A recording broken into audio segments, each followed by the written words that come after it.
Bienvenidos a Diálogos para la Esperanza. Mi nombre es Clara Mianovich. Hoy me acompaña el padre Juan Rivas. Vamos a ir al grano con un tema controvertido en la Iglesia Católica, el Concilio Vaticano II. Padre, el Papa Francisco, al inicio de su pontificado, en la entrevista con el padre Antonio Spadaro y director de la revista La Civiltà Católica, dijo lo siguiente: Sí, veo a la iglesia como un hospital de campaña tras una batalla. Qué inútil es preguntarle a un herido si tiene alto el colesterol, el azúcar. Hay que curarle las heridas. ¿Mm? Curar heridas, curar heridas. Y hay que comenzar por lo más elemental. Ahora, mi pregunta es, si esta visión del Papa es correcta, ¿por qué nadie se pregunta cómo llegó la iglesia a esta situación? ¿Mm? ¿Y quién es el enemigo?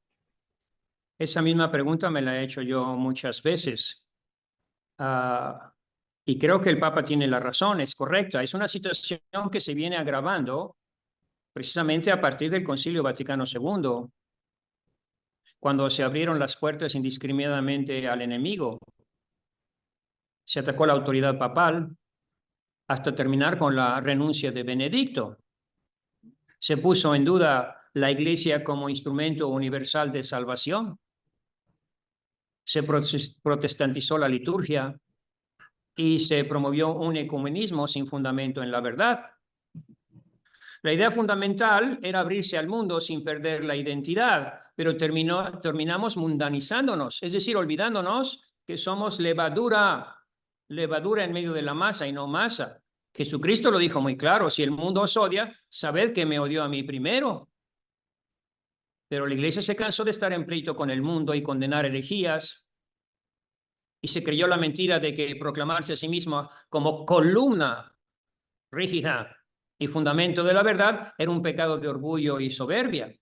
Ahí comenzó el problema: no condenar nada, no proclamar ninguna verdad como absoluta y válida para todos en todos los tiempos, y eso dejó a los fieles sin orientación y engreídos a los enemigos.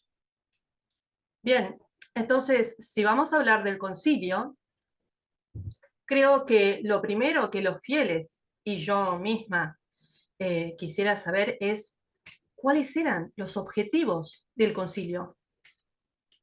Yo creo que todos los sacerdotes, principalmente los sacerdotes, deben estudiar toda esa problemática del concilio, porque es lo que estamos otra vez volviendo a discutir otra vez, que dijo el concilio cuando parecía que ya estaba todo aclarado.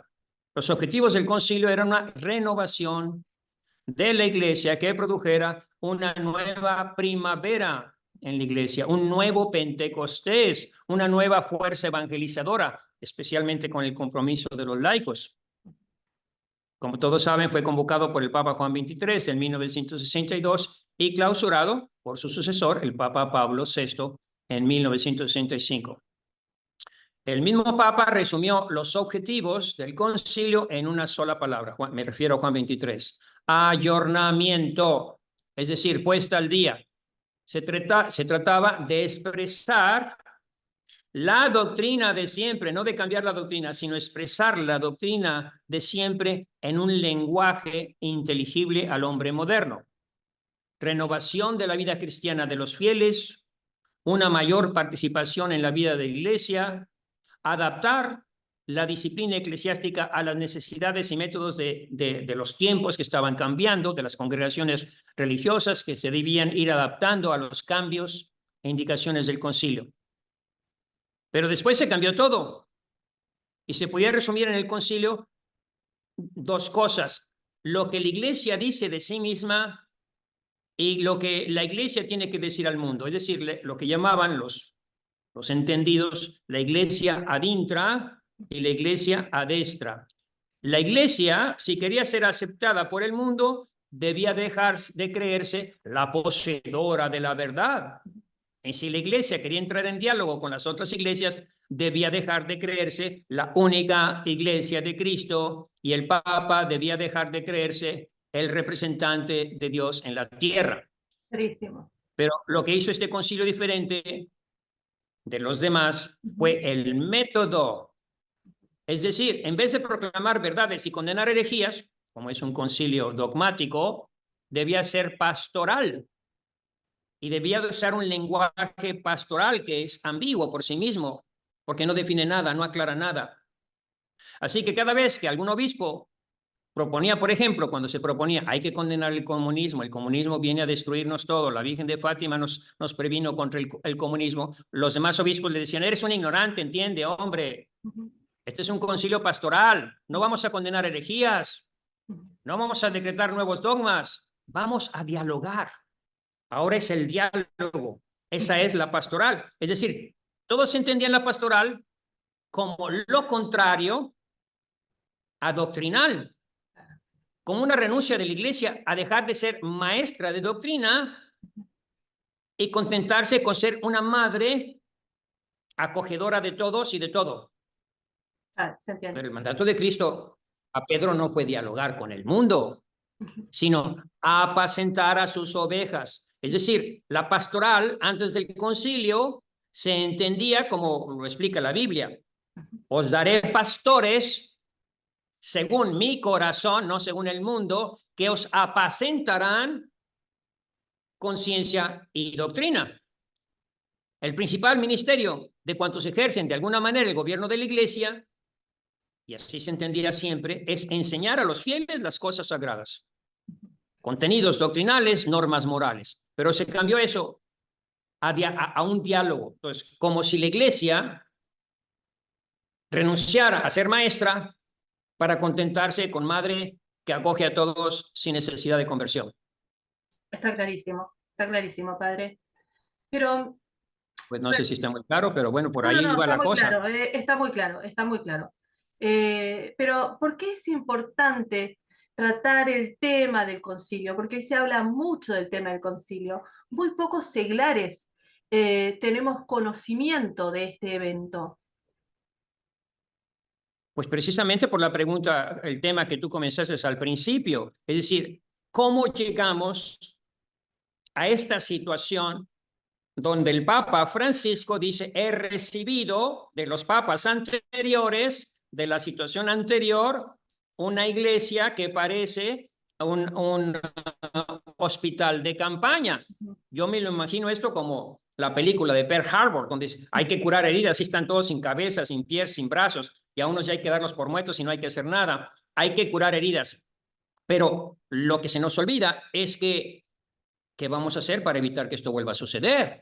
No se trata nada más de curar heridas, sino se trata de ver quién es el enemigo, qué fue lo que causó esta situación. Si el Papa Francisco está diciendo la verdad, ¿cuál? Exactamente como tú lo propusiste al principio. ¿Qué nos llevó? ¿Cuáles son las causas de esta situación? Y analizar esas causas para evitar que esto se vuelva a suceder. Porque si no va a venir otro desastre mayor y el Papa el próximo va a decir lo mismo. Hay que curar heridas, espérame un momentito, ya estuvo suave de curar heridas. Vamos a evitar a estos desgraciados que están desbaratando la iglesia. Vamos a pararle a los destructores de la iglesia, al enemigo. Claro. Vamos a identificarlo. Porque si no, eso de curar heridas y que los otros vengan y me destruyan y me tumben las torres y que me bombardeen y yo aquí nada más curando heridas, pues esa no es la solución de la iglesia. La iglesia tiene que adoptar una actitud de analizar qué fue lo que causó, y todos los fieles y todos los obispos y todos los sacerdotes, qué fue lo que causó que llegáramos a esta situación que describe perfectamente Francisco al inicio de su pontificado. Sí. Está perfecto lo que usted dice. Digamos, hay que ir, digamos, a la causa y no tanto al síntoma. ¿Mm? Bien. A pararlo con la enfermedad, a que Claro. nos vuelva a suceder por esa desgracia. Así es. Sí, perfectamente claro. Ahora, pero de alguna manera lo que estoy entendiendo es que la situación actual de la Iglesia, de alguna manera, es el resultado del concilio. Eso también yo creo que me gustaría corregirlo. La situación de la iglesia actual no es nada más resultado del concilio.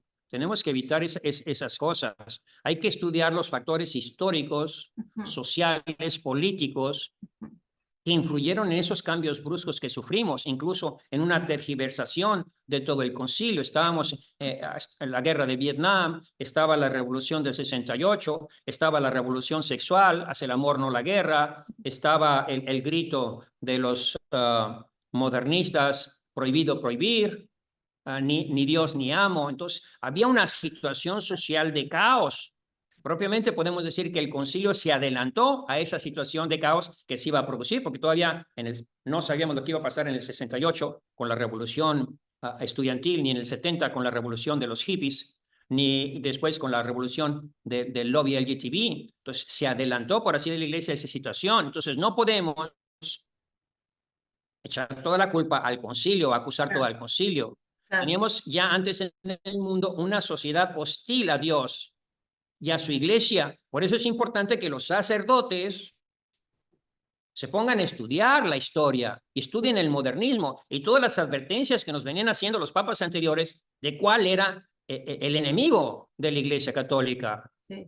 Yo esto lo describo con la imagen de la barca para distinguir que no es nada más el concilio, es decir, no era un problema nada más interior dentro de la barca. Una cosa es el desconcierto dentro de la barca y los que llevaban el timón, que sí se produjo durante el concilio, pero también hay que entender que había tormenta fuera de la barca que amenazaba con hundirla. Esto ya lo mencionaba el mismo Papa Pablo VI, ¿sí? Que había una tormenta sobre la iglesia. Entonces, el problema es que dos cosas coincidieron. Dentro de la iglesia, un desconcierto en los capitanes, donde se movía el timón sin dirección. Se ponían en discusión todas las verdades inamovibles. Y por otro lado, una tormenta que la podíamos llamar de categoría 10, diabólica, preternatural, que azotó a la iglesia. Claro, Y de claro. ahí surgió precisamente la división en la iglesia en dos magisterios, dos interpretaciones del concilio, lo que se llamó el magisterio paralelo, de lo cual a nosotros, nuestros superiores, siempre nos estaban advirtiendo, cuidado con el magisterio paralelo.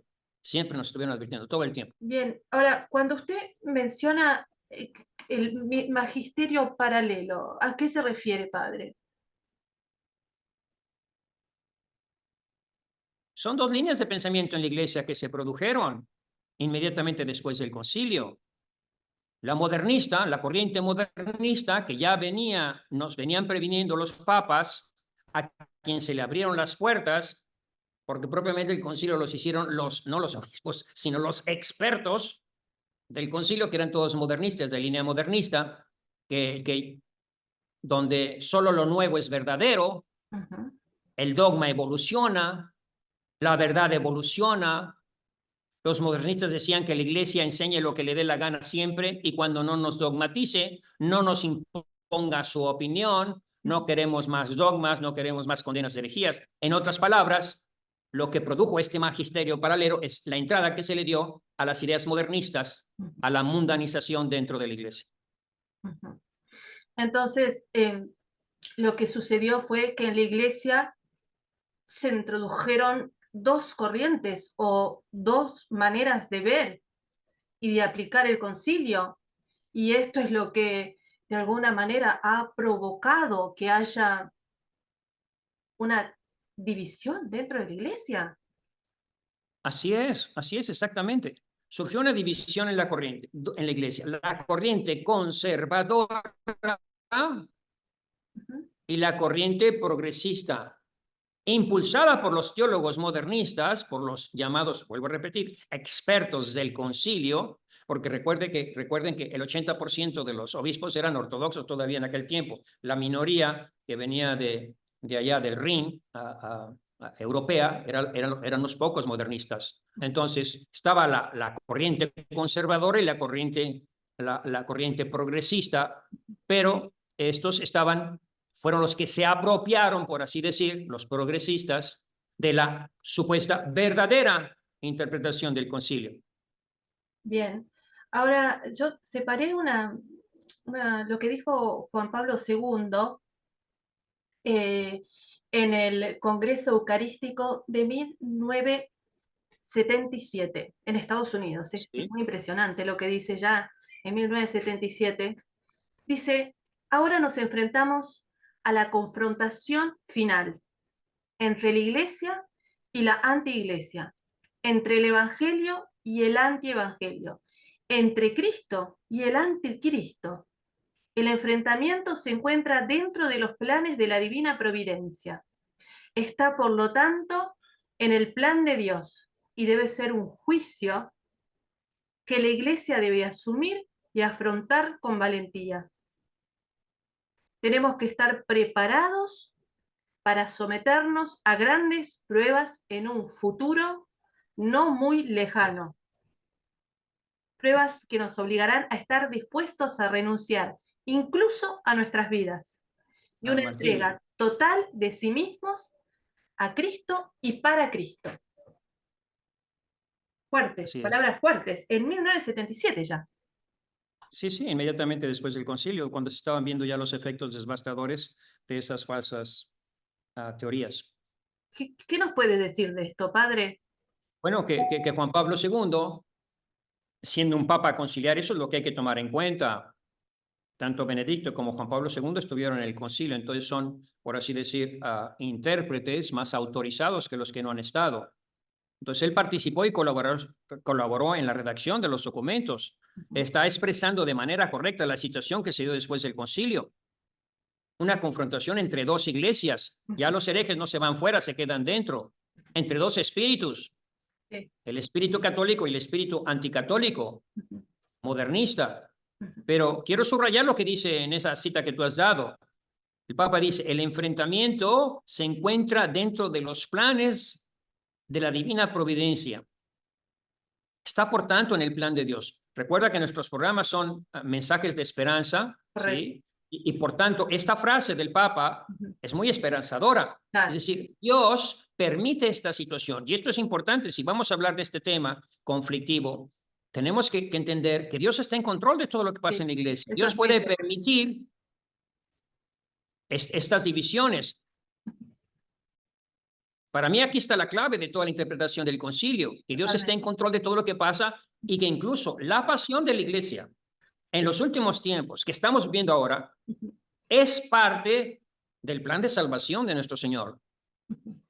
Dios está permitiendo esta confrontación y para mí Dios la permite para vomitar a los tibios, a los que están en medio, a los que se dejan llevar por la corriente, a los que no se definen. Qué fuerte. Y eso es lo que estamos viendo, que la gente ya se están definiendo, los sacerdotes que quieren ser ortodoxos. Hay que recordar una cosa que quiero precisar a lo largo de esta conversación, y es, en la iglesia no hay diferentes corrientes. No hay, como en política, la izquierda, la media izquierda, la derecha, la ultraderecha. Eso no existe en la iglesia. Existe la ortodoxia y la heterodoxia. No son dos maneras de vivir la fe. Una modernista, una adaptada a los tiempos y otra ortodoxa. No es así. La ortodoxa es la única manera de vivir la fe. Hay una sola manera, no son muchas maneras. O estamos con Cristo, o estamos contra Cristo. Entonces, Dios permite esto para vomitar a los tibios, Sí, para que nos definamos antes de que Él venga a separarnos, que eso es lo que está insistiendo durante todo el tiempo. sí, sí. O con Cristo o contra Cristo, o con su evangelio, o rechazamos todo lo que va contra su evangelio.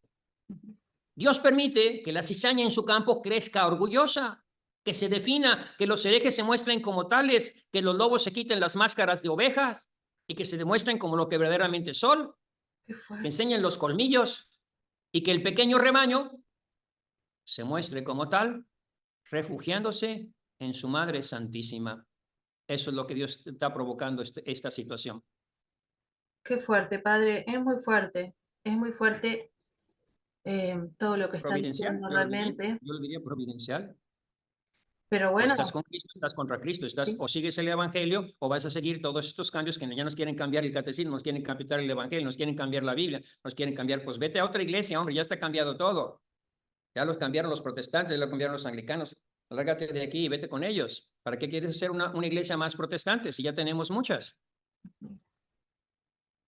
sí, sí, sí, sí. Es contundente. Es con Cristo o contra Cristo, no hay punto medio. Sí, así, Me contundente, acuerdo porque cuando no creo que... Benedicto dijo en su libro Soy la luz del mundo, estamos en un tiempo de bifurcación. Así es. Así que lo que usted dijo es muy claro. muy evidente. Hay que tomar una Pero postura no clara. creo que lo vaya a ser claro para todos porque no quieren estudiar, no quieren profundizar. Por eso puse ya, yo tengo toda la colección que habla de Francisco, todo la reforma de Bergoglio, el gran reformador, ¿cómo dice ahí? El efecto Bergoglio, el gran reformador, el Papa Jesús de Nazaret, tengo todas las cosas vamos, para que sepan que me la paso reflexionando, porque si te interesa la iglesia, si te preocupa, a nosotros en la Legión nos ha enseñado a amar a la iglesia.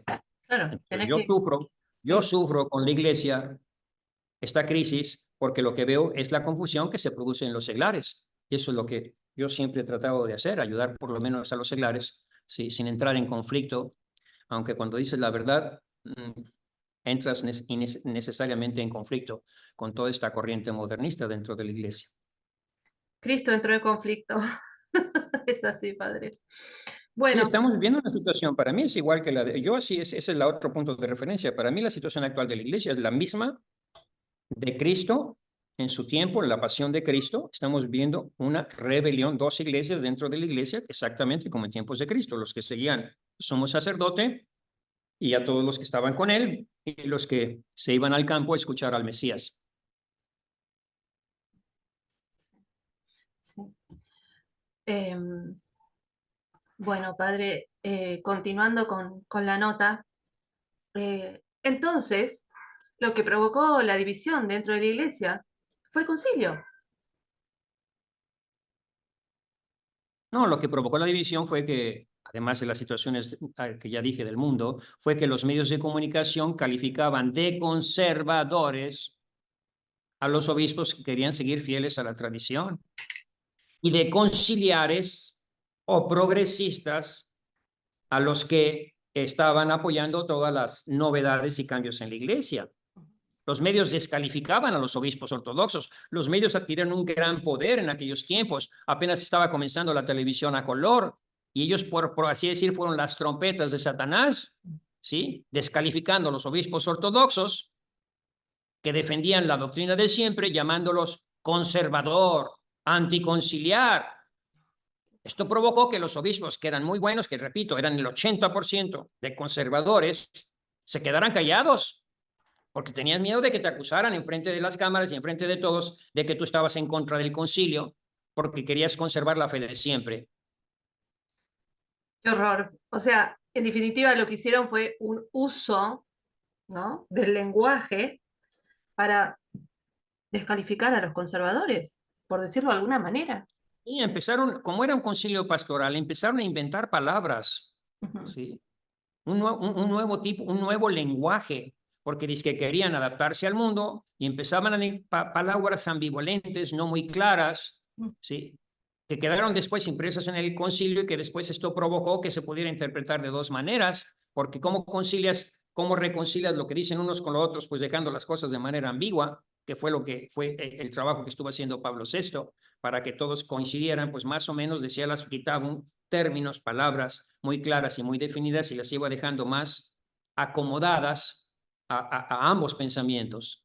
Así que quedó un concilio pastoral, es decir, ambiguo. Claro. Sí, sí, se entiende perfecto. Ahora, padre, ¿nos puede ejemplificar cómo era la iglesia antes del concilio para los que no lo vivimos? Bueno, la verdad es que toda la situación cambió, el sacerdocio entró en crisis, los conventos entraron en crisis, todo entró en crisis, la misma enseñanza de apologética, de doctrina, la catequesis entró en crisis. Pero lo puede ejemplificar con una frase conocida de todos. Ujú. Antes del concilio se decía, Roma locuta, causa finita, que significa Roma habló, te callas y te sientas y obedeces. Y todos obedecían, porque entendíamos que la iglesia era jerárquica y tú tienes que obedecer al que obedece arriba. Y lo pongo con un ejemplo. Cuando León XIII tuvo aquel famoso sueño que para mí también está relacionado con la situación que se dio después del concilio, donde él estaba Papa León XIII, hacía una cosa que a muchos dicen que era ilícita, bueno, es decir, hacía de acólito a su secretario. Entonces estaba oyendo misa, estaba ayudando a su secretario en la misa. y de repente tiene una visión donde ve que Satanás está hablando con Dios y le dice, dame 100 años y destruiré tu iglesia. Y Dios se los concede. Entonces se levanta a la mitad de la misa y se va a su oficina y escribe una carta para todos los obispos, se le entrega a su secretario y dice, mándales a todos los obispos esta carta. La carta contenía la oración a San Miguel Arcángel, defiéndonos en la lucha, sea nuestro amparo, etcétera, etcétera. Bueno, el secretario manda esas cartas a todos los obispos del mundo y en cuanto les llega a los obispos, en todas las diócesis, inmediatamente se aplica lo que decía el Papa. Los obispos la aplican, los sacerdotes la aplican, los fieles obedecen a los sacerdotes a los obispos, el obispo al Papa, y el Papa, como vicario de Cristo, habla con autoridad, y entonces esa era la unidad de la estructura jerárquica de la Iglesia. En cambio, después del concilio, empezó, el Papa dice, pero el teólogo fulano opina, y el otro opina, y como el Papa ya no puede declarar ni condenar nada, pues entonces vamos a seguir la opinión de la mayoría o la opinión de los teólogos. Entonces, propiamente se le quitó autoridad o se la quitó el mismo Papa, ¿sí? Y entonces crea ese caos en la iglesia que tenemos ahora, donde los obispos de Argentina dicen una cosa y los obispos de Polonia dicen lo contrario, y los obispos de México se quedan callados y los obispos de Austria o de Alemania hacen su iglesia a su modo y hacen sus sínodos a su modo. Esa es la situación que estamos viviendo, donde propiamente se cambió o prácticamente la estructura teocrática de la iglesia. Claro, y el costo lo pagan las ovejas. Pues sí, las ovejas que no tienen bien su catecismo, porque si uno tiene, digo, bastaría el catecismo del padre Ripal, del catecismo que nos enseñaban, que estaba claramente que la iglesia es una estructura jerárquica y que nadie tiene autoridad para cambiar esa estructura jerárquica del Papa. Perdón, esa estructura jerárquica de la iglesia. No se puede cambiar las estructuras establecidas por nuestro Señor. Pero ahora parece que hay gente que cree que el Papa puede cambiar todo y puede hacer la iglesia a su manera. Ya lo dijo Benedicto XVI muchas veces, que esa era la tentación, Sí. hacer la iglesia a nuestra manera, ¿no? La iglesia es de No, pero Cristo. no podés tener un GPS que te esté diciendo 80 cosas diferentes. Así es, así es. Te volvés Déjame loco. leerte esto que no lo tenía preparado para el programa, pero para que veas cómo es una de los peligros más graves, lo menciona este libro que todos los sacerdotes debieron leer para entender, porque si no, no ¿Cuál van es a ese? entender nada Padre, de lo que muéstralo, póngalo en cámara, por favor. Informe sobre la fe. Sí. Ah, Informe sobre la fe interesante. ¿Quién lo de Joseph escribió? Ratzinger y Vittorio Messori, 50 años del Concilio Vaticano II. A Ah, qué 50 bueno años ese libro. todavía no se sabía lo que el concilio había dicho. Pero déjame leerte lo que dice. Hacia lo que dice aquí, página 51. ¿Hacia dónde puede orientarse entonces aquellas reformas que estamos siempre obligados a llevar a cabo en nuestra comunidad? Y responde el Papa. Debemos tener siempre presente que la Iglesia no es nuestra, sino suya.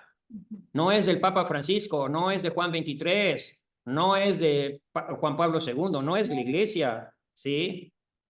No puede reducirse a un celoso activismo para erigir nuevas y sofisticadas estructuras. Se quiere cambiar la estructura de la Iglesia, de teocrática en democrática, que es exactamente lo que vengo diciendo todo el tiempo. Estamos viviendo una rebelión contra el reino, exactamente como sucede en tiempos de Cristo. Lo más que puede esperarse de un trabajo semejante es una iglesia nuestra, hecha a nuestra medida, que no puede incluso ser interesante, pero que por sí sola no es la iglesia verdadera. Eso es lo que está sucediendo. Estamos en una iglesia que ya no es la iglesia de Cristo. Recuerda que una de las encíclicas más importantes de Pablo VI es Ecclesiam Suam. No es mía, es iglesia de él, es la iglesia de él. En esa encíclica, el Papa precisamente menciona uno de los problemas fundamentales, que le estaban diciendo, renuncia tú a presentarte ante el mundo como el representante de Dios, como el Papa infalible. Y ahí el Papa le responde, bueno, si le quitamos la cabeza a la iglesia, entonces ¿qué tenemos? Pues que nadie va a saber ya por dónde dirigirnos ni cómo orientarnos. Vamos a tener un relajo protestante en toda la iglesia, se va a volver protestante. Eso es lo que responde Pablo VI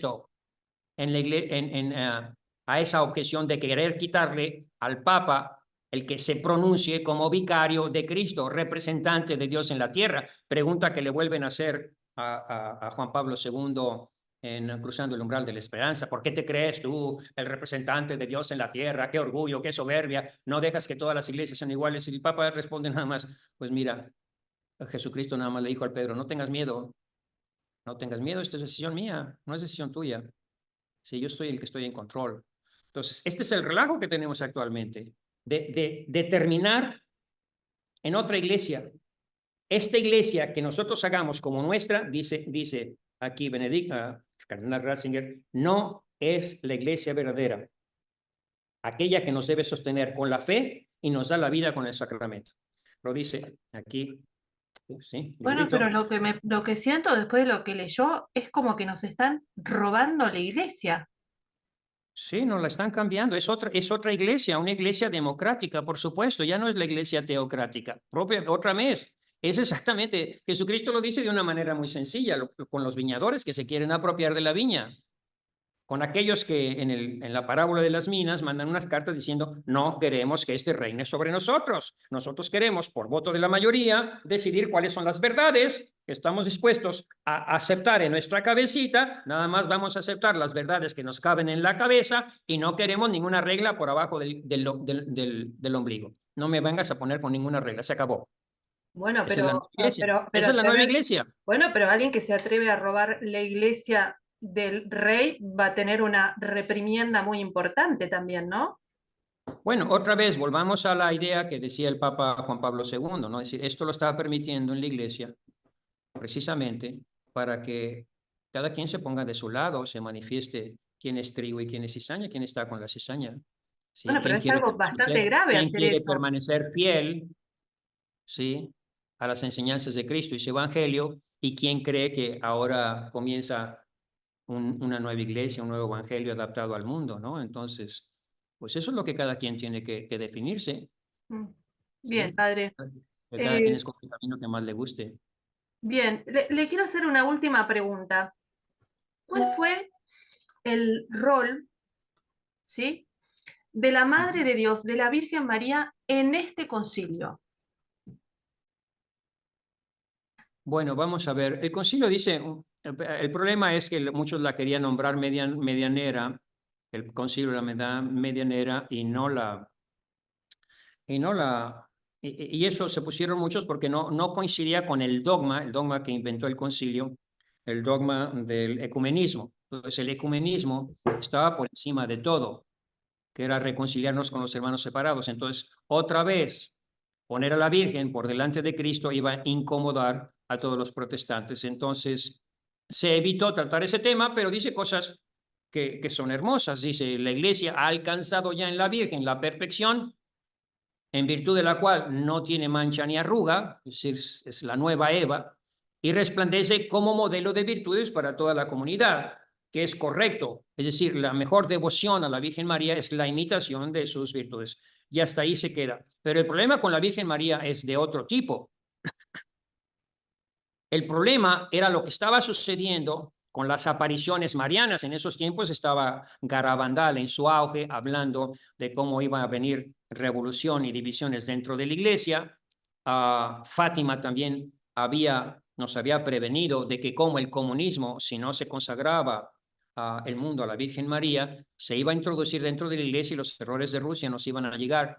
Entonces, no voy a decir los obispos conciliares, sino los expertos que dirigían, los que tenían el volante del concilio, porque se lo quitaron a los conservadores en la primera revuelta que hubo al inicio del concilio, lo tomaron los progresistas, el volante de la iglesia, y decidieron, hay que cerrar, esto yo lo escuché, estoy hablando de cosas que yo viví, que yo lo escuché, ¿sí? En aquellos tiempos, estoy hablando del año 67, cuando yo entré, ya estaba en la Legión de María. Ya estaba, desde los 13 años estoy en esto. Sí. Estoy luchando con la iglesia y por la iglesia. Decían, hay que cerrar Fátima, Lourdes y Garabandal, todavía no existía Medjugorje, hay que cerrarlos, porque la Virgen está diciendo todo lo contrario de lo que dice el Papa. La Virgen dice que van a venir puras desgracias y el Papa está diciendo que viene la primavera de la iglesia, la renovación de la iglesia, el Pentecostés de la iglesia, por tanto hay que cerrar. Incluso Yves Congar decía que cuidado con hacer la consagración del mundo a la Virgen María, porque eso iba a ir contra el ecumenismo, íbamos otra vez a poner a María por encima, y el Papa, ¿quién se creía para imponer a los ortodoxos como si él fuera dueño de la Iglesia Ortodoxa y de Rusia, como si fuera el dueño del mundo? Entonces, era puro relajo, y querían suprimir, vuelvo a repetir, cerrar todos los centros marianos, porque la Virgen estaba diciendo lo contrario. Al final, al ver los resultados del concilio, lo que está describiendo el Papa Francisco, precisamente vemos que la Virgen tenía razón. Claro. Pero aquí quiero decir otras cosas más que es importante, que yo quiero subrayar, y es mi experiencia. Yo viví en tiempos de Juan Pablo II, mi sacerdocio. Para mí él fue mi modelo, él me dio mi bendición para mi apostolado, que fue muy fecundo, porque me dediqué a trabajar con los emigrantes, a enseñarles la fe, apologética. Siempre he sido defensor de la fe y ayudar a todos a defender la fe. Ahora, enseñando lo mismo, parece que me he vuelto enemigo. Pero bueno, el caso es que yo sí considero que no todos los resultados, como digo, fueron negativos del concilio, y que no todo se debe a la culpa del concilio, sino a una situación histórica de rebeldía que ya venía desde antes, ¿sí? Con la revolución sexual, con la revolución del 68, y que se introdujo en la iglesia con la Humanae Vitae. En lo que dividió a la iglesia ya en dos bandos clarísimos fue después de que el Papa, en su encíclica infalible y obligatoria para todos hasta el día de hoy, que es la Humanae Vitae, donde dice que el sexo debe ser unitivo y procreativo y no se pueden separar sus dos significados, cosa que muchos sacerdotes ya ni creen. Que ahorita estaba platicando con unos sacerdotes y dicen, no, eso ya lo cambió Francisco, eso ya lo cambió Francisco. Y yo les dije, bueno, pues si ya lo cambió Francisco, pues digan que Pablo VI estaba equivocado, atrévanse a decir la verdad. Porque si un papa viene a decir lo contrario del anterior, pues por lo menos digan, Pablo VI y Juan Pablo II estaban equivocados cuando dijeron no a los condones, no a la píldora, no a la comunión a los casados vueltos a casar, no a la ordenación de mujeres, no a quitar el celibato. Pues díganlo claramente.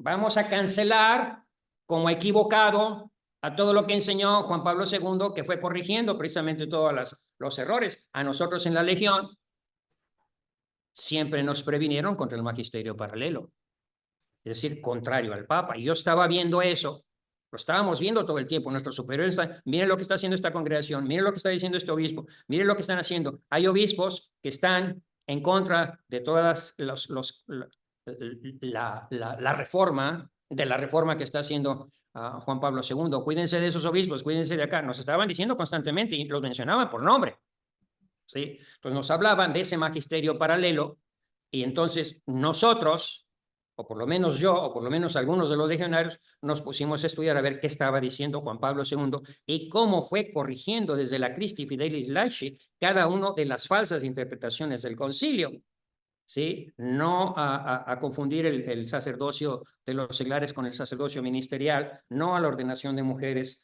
no a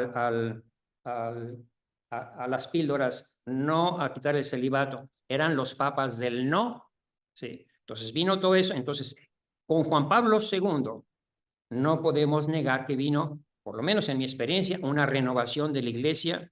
Yo lo viví en Los Ángeles, los ministerios, los carismáticos, incluso los protestantes, todas las iglesias, había un fervor religioso, un fervor verdadero. Las jornadas de la juventud yo las viví. Yo viví toda esa experiencia del Papa Juan Pablo II. No cabíamos en la Plaza del Vaticano cuando fue el entierro. Ahí estaban todas las religiones de la tierra, ahí estaban todos los gobernadores del mundo. Homenaje a Juan Pablo II, cómo cambió el mundo, cómo cambió la historia, cómo se cayó el muro de Berlín, cómo vino el atentado de Fátima, cómo el Papa consagró a la Virgen María. Entonces fue un tiempo, por así decir, de relativa. No quiero decir que el Papa Juan Pablo II no cometió también errores. Cometió errores, pero son errores humanos por las presiones que tienen por fuera. ¿Sí? Que no consagres y no menciones a Rusia, porque si mencionas a Rusia se van a enojar los protestantes, vas a acabar con todo lo que hizo el concilio. Pues el Papa no es dueño, así no puede hacer las cosas porque tiene muchas presiones. Bueno, yo viví ese periodo y sí es lo que quiero aclarar. Que sí vino un periodo, llamémoslo de primavera o por lo menos de paz espiritual, donde ya no había ese conflicto, porque tenía una personalidad tan fuerte Juan Pablo II que se enfrentaba a sus enemigos y los enemigos se quedaban callados, pero estaban escondidos, estaban al acecho, estaban esperando. Grupos de religiosos, ¿sí? Y grandes obispos estaban al acecho esperando y pidiendo a Dios que se muriera Juan Pablo II para otra vez volver a los relajos que teníamos inmediatamente después del concilio. Alguien que quitara a los papas del no, a los papas rígidos, sí, viniera un papa que ya volviera otra vez a cambiar todo el significado del concilio. Si uno siguió, como yo lo seguí, ahí están todos los libros que leí, tengo todas las encíclicas de Juan Pablo II, todas las encíclicas tengo todos los libros que hablan del Papa Francisco, ahí los tengo ahí atrás, los puse atrás, tengo mi biblioteca llena sobre, voy siguiendo a Papa Francisco, cada frase, cada palabra, y me voy dando cuenta que vamos, lo que está sucediendo, que la línea que marcó Juan Pablo II fue un tiempo de claridad y de paz para la Iglesia y de un gran beneficio para todos los apostolados. Nuestros apostolados en Estados Unidos crecieron muchísimo, era uno de los apostolados, teníamos eventos para más de 30,000 personas, porque había un gran fervor religioso. Yo se lo atribuyo todo esto al Espíritu Santo que estaba soplando muy, muy fuerte en tiempos de Juan Pablo II. Lo vi incluso físicamente en Cuba, cómo soplaba el viento, en Guadalajara, en Monterrey, cómo soplaba el viento. El día de su muerte, cómo soplaba en San Pedro el viento que abría el libro, tumbaba las casullas, les quitaba a todos los obispos vestidos de rojo. Entonces fue un tiempo del Espíritu Santo. ¿Qué es lo que estaba profetizado? Según hay otros que conocen mejor esto, por Fátima, que decía que Dios iba a conceder un breve periodo de paz. Entonces, ese breve periodo de paz sí lo tuvimos, sí hay posibilidad de interpretar el concilio correctamente, pero pues eso ya pasó. Ahora estamos otra vez volviendo a discutir todas las verdades y poner en duda todas las enseñanzas de lo anterior, ¿sí? Sí, Entonces, sí, está muy claro esa lo es la situación que estamos viviendo. está muy claro lo que dice. Lo que pasa es que nosotros no podemos entender cada papado como si fuera un gobierno que tira Así abajo lo es, que hace el anterior y el anterior y el anterior y todos vienen con una propuesta diferente y no se trata de eso. así es, Entiendo que la iglesia es algo que tenemos que conservar lo que dijo Cristo y punto. así es. Hay otro punto, Clary, si me permites, Sí, que, sí. que, que me gustaría comentar, y es el caso de Monseñor Lefebvre. Ajá, El sí, caso de Monseñor Lefebvre, porque esto nos podía esclarecer un poquito más bien la situación de todo el concilio de lo que estamos viviendo. Sí, cómo fue que se causó un cisma en la iglesia y que el obispo Lefebvre fue excomulgado. Sí. Entonces, yo creo que los más autorizados de hablar de este tema, pues indudablemente son los seguidores de Lefebvre. sí. Ellos pueden exponer mejor que nosotros la situación, pero yo puedo decir lo que sé y quiero decirlo porque es importante. Sí, sí, me La interesa razón mucho. de la excomunión de Monseñor Lefebvre fue que nombró obispos sin permiso del Papa. Y la razón por la que nombró obispos es porque veía que le querían parar a él y a su seminario en Ecón en la defensa de la tradición. Así de sencillo. El juicio, yo no hago ningún juicio, se lo dejamos a Dios. Pero es importante ver lo que sucedió con Monseñor Lefebvre y les recomiendo a todos que vean la película de Pablo VI para que vean exactamente lo que sucedió, porque esto nos permite ilustrarnos sobre 3 puntos importantes. ¿Cuál fue el problema? Primero, 3 puntos voy a decir sobre Lefebvre. Nos ayuda a entender cuál fue el problema verdaderamente del concilio. Fue la doble interpretación de los documentos conciliares.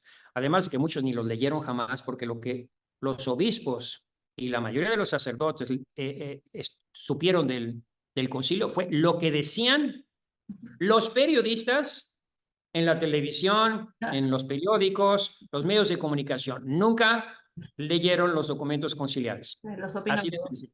Ujú. Les llegó todo por los medios de comunicación a través de la televisión, tanto los seglares como a los obispos y los sacerdotes. Muy pocos lo leyeron. Entonces, ¿qué pasó con Lefebvre? Lefebvre, pueden checarlo, esto es historia, firmó aprobó todos los documentos conciliares, todos los firmó él, sí, los aprobó él.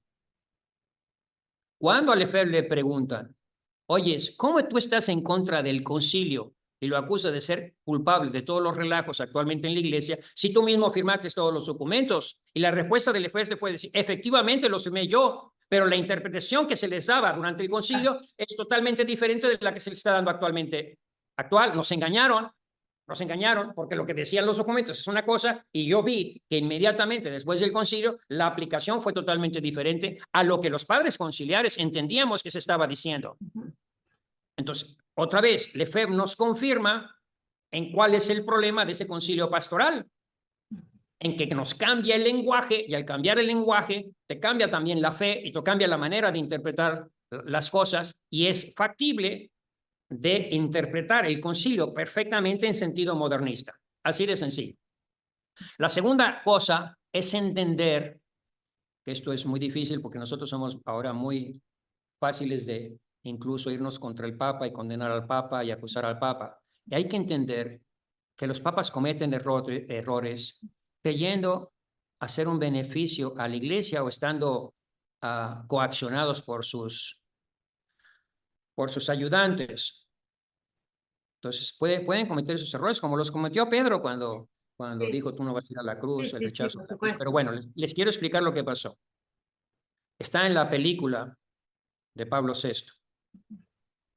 Cuando Pablo VI llama a Lefebvre porque estaba viendo que estaba en contra del concilio y en contra del concilio, entonces llega, lo manda llamar Pablo VI y le dice, le dice Pablo VI, Excelencia, dése cuenta de las maravillas de la primavera eclesial que va a venir sobre la iglesia. Y se le queda viendo, Monseñor Lefebvre, y le dice, ¿está bromeando, Santidad? ¿Está bromeando? ¿Que no se da cuenta que más de 17,000 sacerdotes nada más en España colgaron la sotana? Y ya se cerraron multitud de conventos, que nos quedamos sin religiosas para la educación, de que tenemos toda una confusión dentro de la iglesia. ¿Qué primavera ni qué primavera? Este es un desastre en la iglesia y el culpable es usted. Entonces se levanta Lefebvre, le tira el cáliz que le iba a ofrecer de regalo y se sale. Entonces, que estas cosas ya no las cuentan muchos. ¿Qué fue lo que pasó después de eso? Se reúne el Papa con sus consejeros y le dice, ¿qué vamos a hacer con Lefebvre? Y le dicen, está muy fuerte, su concilio está lleno de vocaciones, tiene mucho apoyo de muchos fieles en todas partes del mundo. Entonces, ¿qué puedo hacer? Dice, lo único que usted puede hacer, Santidad, y le recomendamos es nombre puros obispos progresistas para no tener otro Lefebvre. Ah, Se queda uno, ¿cómo? El problema es que no decían obispos progresistas, porque te cambian el lenguaje, decían obispos conciliares. Entonces, esto lo relata también el padre Moore, que él es un experto en estos campos, ya lo vivió y sí. El padre Moore cuenta que, y esto también yo lo viví porque salió en la revista Time Magazine, que el nuncio del Papa en Estados Unidos, en esos tiempos, al salir, cuando lo quita ya, creo que ya estamos en tiempos de Juan Pablo II, lo quita Juan Pablo II, dijo lo siguiente, yo nombré puros obispos modernistas en Estados Unidos. Solo me falló uno o dos. Eso salió en el periódico, lo dijo él, lo menciona el padre Moore, y yo había creído que el nuncio había engañado a Pablo VI. Pero leyendo a Ratzinger, precisamente este documento, Informe sobre la Fe, dice el Papa que no, que era consigna de Pablo VI nombrar puros obispos progresistas, modernistas, conciliares, para evitar otro Lefebvre. Entonces, quiero que entiendan esto, que son errores humanos, que el Papa se puede equivocar, no es infalible en todo lo que dice, más que cuando proclama cosas de fe y costumbres, como la humana evite, que nadie la considera infalible, pero bueno, lo es. Entonces, el ¿cuáles Papa, son las consecuencias? creyendo hacer un bien, ¿sí? Nombró puros obispos progresistas, modernistas, ¿sí? En Estados Unidos. Y eso me imagino que era la misma consigna para todos los lugares en todo el mundo, del Papa mismo. Entonces, aquí, yo me acuerdo muy bien que en la Legión nos lo dijeron nuestros superiores. Una vez que muere Pablo VI y llega Juan Pablo II, lo primero que nos dijeron fue lo siguiente: van a ver cómo ahora con Juan Pablo II va a reformar todo el grupo de obispos y va a ir a nombrar obispos conservadores. Y lo dice también Ratzinger, porque él ya lo había reconocido antes, es decir, nos equivocamos en esto, en estar nombrando puros obispos conciliares, progresistas, modernistas, ¿sí? Y haciendo un lado a todo. Entonces, pues propiamente desbaratamos la iglesia. ¿Sí? Claro, pero No la lo iglesia dice no con puede estas ir de acá palabras, para pero lo allá. dice. Por eso, lean. Nos Entonces, el volvemos problema es locos. que la gente, los sacerdotes no leen, no estudian, no se forman y no lo hacen. No es culpa de los sacerdotes. Y digo, no quiero culpar aquí ni a los No, sacerdotes ni a los pero también obispos. están Lo que pasa es que desbordados ellos se los la pasan sacerdotes. confesando y con sacramentos y con entierros. Yo aquí los veo los sacerdotes, todos muy santos, todos muy buenos, pero no tienen tiempo más que para estar atendiendo. Tienen 4 o 5 parroquias cada No, uno. no, no Es decir, no paran. pueden. En Es muy cambio, yo sí difícil. tengo tiempo. A ver, pero en el Entonces, seminario, a mí me pueden acusar de cualquiera, menos de no saber de lo que estoy hablando. Y pónganme padre, enfrente si quieran. disculpe que lo interrumpa. Vuelvo, nada más vuelvo a reafirmar lo que estoy diciendo. Las 3 cosas que sucedieron con Lefebvre, ¿sí? Que se dio una doble interpretación de los documentos conciliares. Que los papas pueden cometer errores creyendo hacer el bien porque ven más peligroso, ¿sí?, a los conservadores que pueden provocar un cisma que a los herejes que se quedan dentro de la iglesia. Les Ah, preocupaba, les asustaba más el cisma. Entonces, y la tercera cosa que Lefebvre nos enseña es cómo la iglesia pasó de no condenar herejías a condenar la ortodoxia y tolerar la herejía. Porque la ortodoxia o la defensa de la tradición se veía como más propensa a provocar cismas que los herejes que se quedaban cómodamente dentro de la iglesia. Y así hemos llegado a la situación actual de la iglesia. Léanlo, estudienlo. Y si alguien quiere discutir, que me lo diga, pero que me lo diga, puedo estar equivocado. Yo no soy un experto en estas cosas, pero que me den sus argumentos.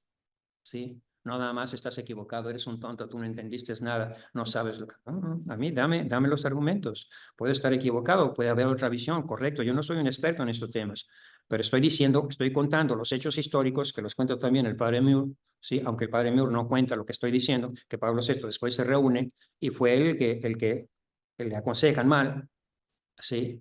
Y nombra a puros obispos progresistas, llega Juan Pablo II, ¿sí? Y a nosotros nos decían perfectamente, cuidado con el magisterio paralelo, nos vamos a alinear con el Papa, vamos a seguir al Papa en todo, pero cuídense de todos los demás, incluidos los obispos, que están por el otro lado, que están en contra del Papa Juan Pablo II. Obedecemos a los obispos que están, y solo a los obispos que están en comunión con el Papa. Pero hay que entender una cosa que sucedió. Estar con el Papa no significa, vive el Papa, arriba Juan Pablo II, Juan Pablo II quiere todo. Estar con el Papa significa estudiar, como yo me fregué, estudiando todas las encíclicas de Juan Pablo II, y no solo estudiando, subrayándolas, ¿sí? Y enseñándoselas al pueblo. Esto es lo que acaba de decir el Papa Juan Pablo II sobre el sacerdocio de los laicos. Esto es lo que acaba de decir el Papa Juan Pablo II sobre la ordenación de mujeres. Esto es lo que acaba de decir el Papa Juan Pablo II sobre la predicación, cómo debe ser la nueva predicación, nueva en sus métodos, nueva en su expresión, la misma en sus contenidos. Entonces, siempre estaba explicando todo lo que decía Juan Pablo II. Eso es lo que me permite a mí precisamente distinguir ese pontificado de otros pontificados y ver que uno va por un lado y otro va por otro. bien, bien, padre. Pues no sé si estoy bien, No, no, no, pero está, para mí porque como está digo, ahora clarísimo. Aparte, defender usted la lo fe, vivió. defender la tradición, defender a la iglesia, te ves como enemigo.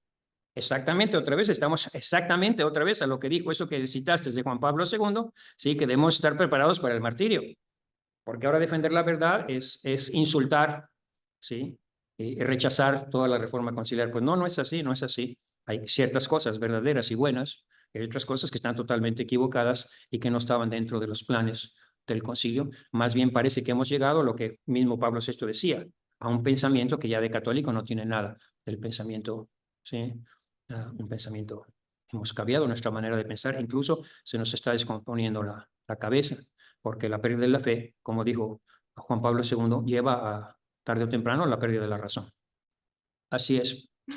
Por eso, ¿qué vamos a hacer ahorita? Yo diría, vamos a hacer la cosa, lo que dice nuestro Señor, refugiarnos en María, huir a las montañas, reunirnos en pequeñas comunidades, lo que decía el mismo Papa Benedicto XVI, formar pequeñas comunidades. Yo no las formo, las promuevo, pero no tengo autorización para formar ninguna pequeña comunidad. Pero era la idea del Papa Francisco, del Papa Benedicto XVI, que la Benedicto Iglesia tiene que XVI. reducir a católicos que lo son de verdad, que lo son por convicción y que viven en comunidades como una semilla de mostaza, pequeñas comunidades.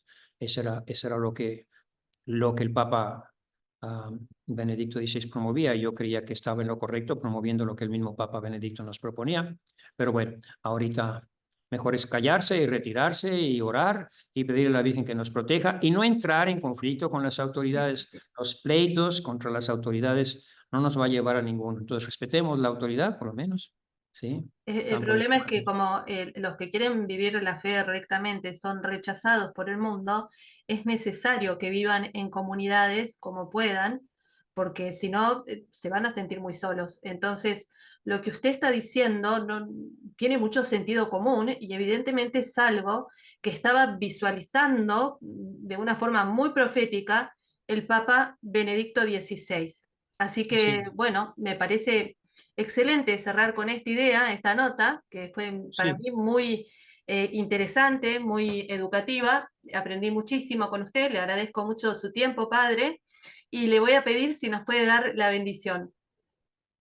Sí, bueno, esa idea también del pequeño rebaño la cita el Papa Juan Pablo II en el umbral, cruzando el umbral de la esperanza. Entonces es una idea que viene del Evangelio. No temas, pequeño rebaño, porque mi Padre se ha dignado daros el reino. Quizá esta podría ser la conclusión de esta charla. No temas, pequeño rebaño, porque mi Padre se ha dignado A dar- daros el reino. Ya viene la acción, tiene que venir ya la acción de Dios de separar el trigo de la cizaña. Señor Jesús, ponemos en tus manos esta conversación.